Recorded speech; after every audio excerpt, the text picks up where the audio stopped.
All right, so what's happening, y'all? Look, just imagine that you're at a event, you're doing your job as an usher, and you're telling somebody to they need to move. They need to move because they're in the wrong seat, and the next thing you know, you're on the ground getting pummeled, beaten so badly that you need to go to the hospital. Well, that's exactly what happened in Kansas City at an NBA YoungBoy concert, and I don't know, man. Some people just don't know how to act when they go out. So yeah, let's check this out and then I'll come back and just offer my thoughts. It was brutal. It was pretty brutal. Like it was, he seemed to be a grown man. That's the man who stopped an attack on a T-Mobile Center Damn. employee, pulling off a teen who was landing punches. Ooh. Only on Fox 4, he's now telling us what led him to intervene. Yeah, Fox 4 was the first to bring you the story of that employee who walked us through the moments that he simply wanted this beating to stop. Fox 4's Malik Jackson is live at the T-Mobile Center. Now, Malik, he says that he had no option but to step in. And his reasoning, Scott and Lauren, is simple. He knows people in his own family that are that age, and he was not going to just stand by and do nothing. And we want to warn you once again that this video is indeed hard to watch.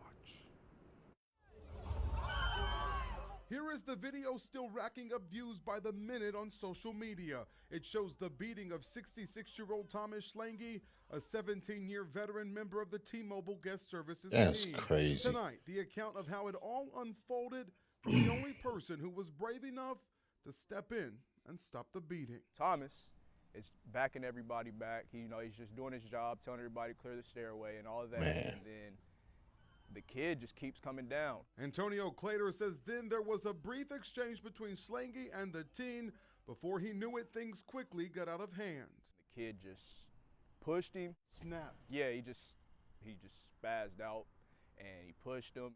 If you watch Man, the that's video closely, crazy. you can see Schlange fall into Clayter. That's right before the worst of this attack plays out for all to see. Seconds in, there's one person, as countless others yell, some record, that steps in to pull the enraged attacker off of the 66-year-old man.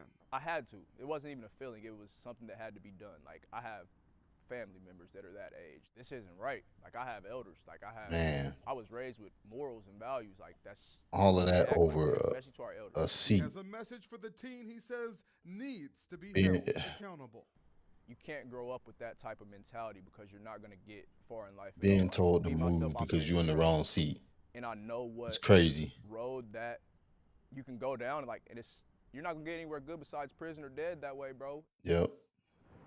Wow. Now, I reached out to the juvenile court system that is earlier crazy. this That afternoon. They is have yet to receive a crazy. case file. So all of that over being asked to move because you're in the wrong seat, already in the wrong. And it should have been a thing of where it may have taken 10 seconds to fix. And it turned into this man who, again, was just doing his job. And he ended up having to go to the hospital. I don't know. It's like common sense and respect and decency is just gone out the window. I mean, why does something like this, the smallest correction, why does that feel like an attack to some people? Uh, you're already in the wrong, so why not just say, "All right, my bad, I'll move." Then it's over. No harm, no foul. But instead, this teenager decided, for whatever reason, he decided to attack this man, and now he's facing a future of legal troubles. And it's gonna follow him, But yeah, thankfully, Antonio Clayter, he just didn't stand by. He stepped in and pulled his teen off and stopped the attack, while others just stood there with their phones, just recording. He stepped in when most people wouldn't have. I mean, you saw what everybody else was doing around there. They had their phones out recording, probably trying to put it on TikTok or some other social media platform. So I definitely want to, give him his props for doing that because, like I said, Most people wouldn't have done that. Um, but as far as his teenager goes, he needs to tighten himself up, and he needs to do it fast. Because if he's already out here making choices like that, he's setting himself up for nothing but prison or worse. And another thing that I think about when I see a situation like this is that some people, they don't have any respect for authority. I don't know if they think that it makes them look weak, if they do respect authority. But you have to understand that there are people out here in our society who don't want anybody telling them what to do. It doesn't matter if it's a teacher, a parent, or whoever.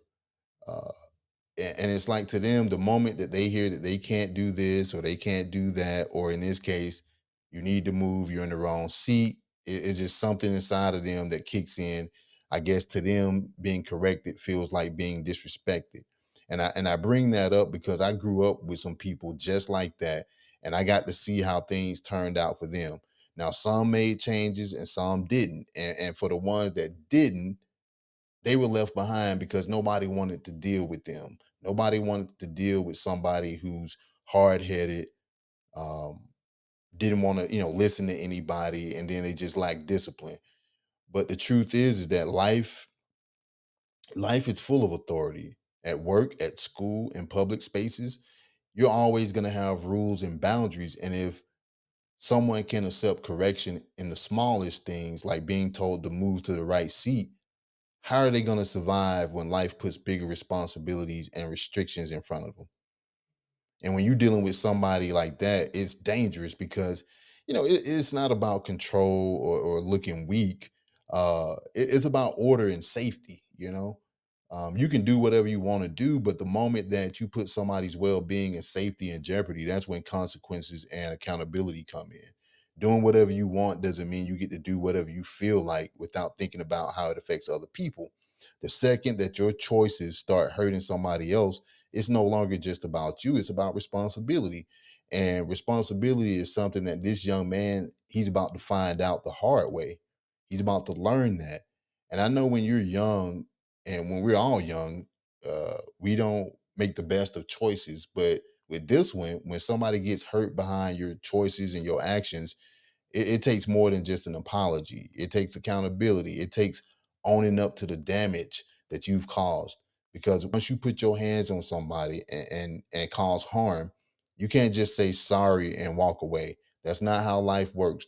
The consequences are real, and they don't just go away. So he needs to check himself before he's grown and he really screws up big time, because at that point the kid gloves come off and he won't be treated like a minor anymore, and society won't look at it as, oh, he's just young and he made a mistake. They'll treat him like an adult who made a choice, and those choices could cost him his freedom, his future, and even his life. So just a little something to think about, man. I mean, if you got some younger people in your family, or some younger people in your life, and you see that they're heading in the wrong direction, you may want to get a hold of them, because once they're grown, mommy and daddy can't save them when they have a major screw up. So, y'all take care, stay safe, and just make better choices. Peace, y'all.